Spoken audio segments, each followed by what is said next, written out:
प्रिय विद्यार्थियों, आज हम हिंदी व्याकरण के अंतर्गत स्वर संधि के बारे में चर्चा कर रहे हैं। हम सभी को पता है कि संधि का मतलब जोड़ होता है। तो भाषा में संधि का मतलब है दो वर्णों का योग करना, यानी दो वर्णों को मिला करके एक नया वर्ण तैयार करना। लेकिन स्वर संधि का मतलब हो गया कि दो स्वर मात्राओं के मेल को, जोड़ को, योग को ही हम स्वर संधि कहते हैं। ये ऐसे वर्ण होते हैं जिनको शरीर का जो अपना वाणी यंत्र है, वोकल कार्ड है, उनकी सहायता के बगैर हम उच्चारित कर सकते हैं। तो हम स्वर संधि को सीख लेते हैं ढंग से, तो हम बहुत सारे शब्दों को योग करके बड़े शब्दों का उच्चारण भी सही ढंग से कर पाते हैं। इसकी परिभाषा से हम परिचित हो चुके हैं कि स्वर मात्राओं के मेल को स्वर संधि कहते हैं। चूंकि इनके वर्णों के वर्ग बनाए गए हैं, तो वर्गों के आधार पर संधि को 5 भागों में विभाजित किया गया है।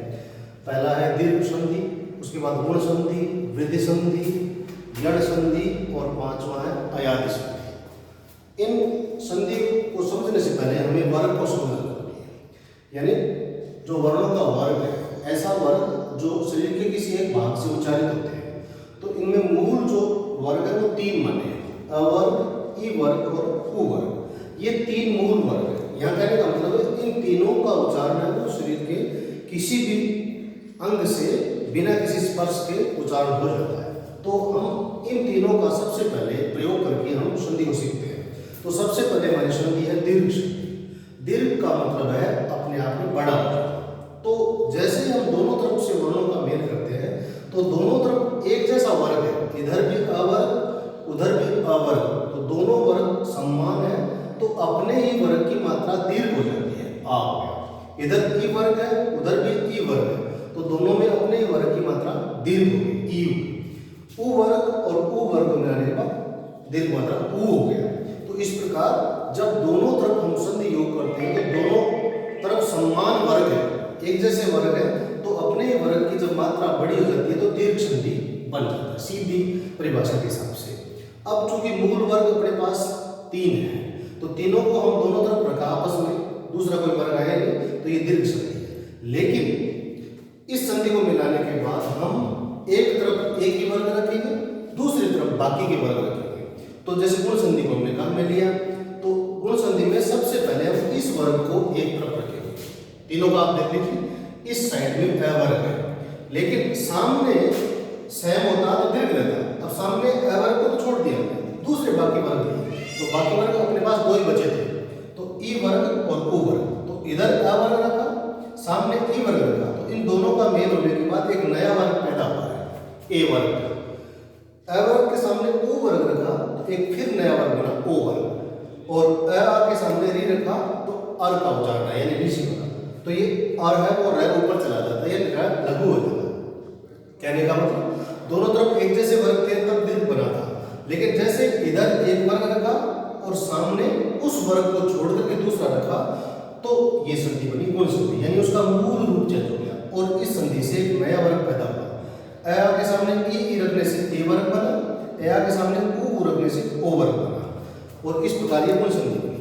अब हम ये जो 2 नए वर्ग हैं, क्योंकि हमने बाकी ये दोनों वर्ग थे इनको तो आगे रख लिया, लेकिन आप क्या करेंगे, हम वृद्धि संधि बनाएंगे। तो इधर तो अवर्ग ही चलेगा, क्यों?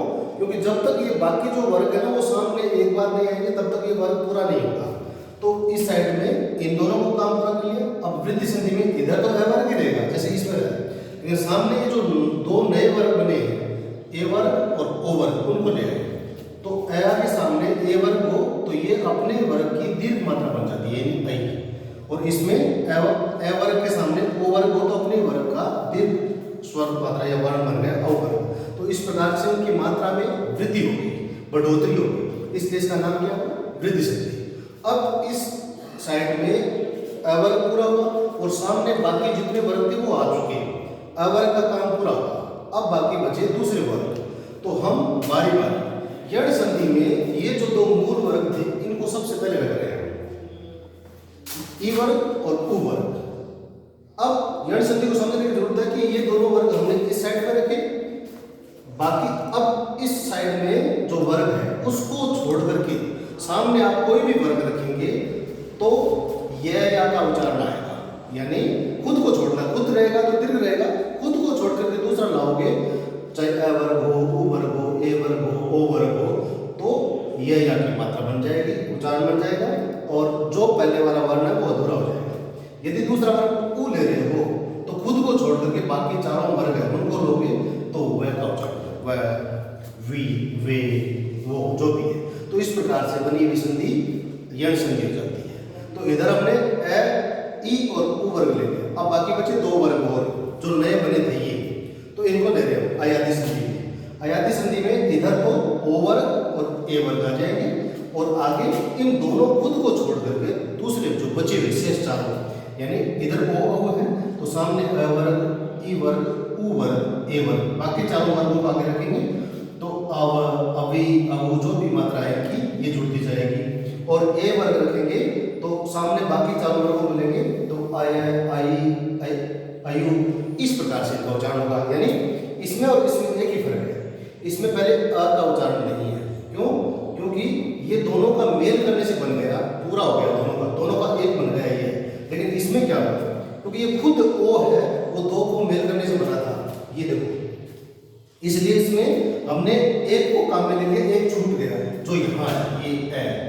तो इसलिए ये जो अ है, ये जोड़ने पर पहले वाला जो इसमें आधा था उसको वो पूरा कर देता है। इस प्रकार से स्वर संधि में पांचों रूपों को हम समझ सकते हैं कि मूल वर्ग तीन ही है जो इस दीर्घ संधि में काम आ रहे हैं, और दीर्घ संधि में हम दोनों को आपस में जोड़ करके अपने वर्ग का दीर्घ किया था तीनों में। लेकिन अगले में इधर एक ही वर्ग रखा, बाकी दोनों वर्ग सामने रखे, तो एक नए वर्ग बने दो, ए वर्ग और ओ वर्ग। अब यहाँ इन दोनों वर्गों को काम ले लिया तो मात्रा में वृद्धि हो गई। अब इसमें क्या किया मैंने, इधर इन दोनों में अ वर्ग काम आया था, और इन दोनों में ई वर्ग और उ वर्ग आ गया, और ई वर्ग और उ वर्ग आने से यण संधि बन गई, और ये जो दो नए बने थे वो अयादी संधि आ गए। इस प्रकार हम इजी तरीके से स्वर संधि को समझ सकते हैं।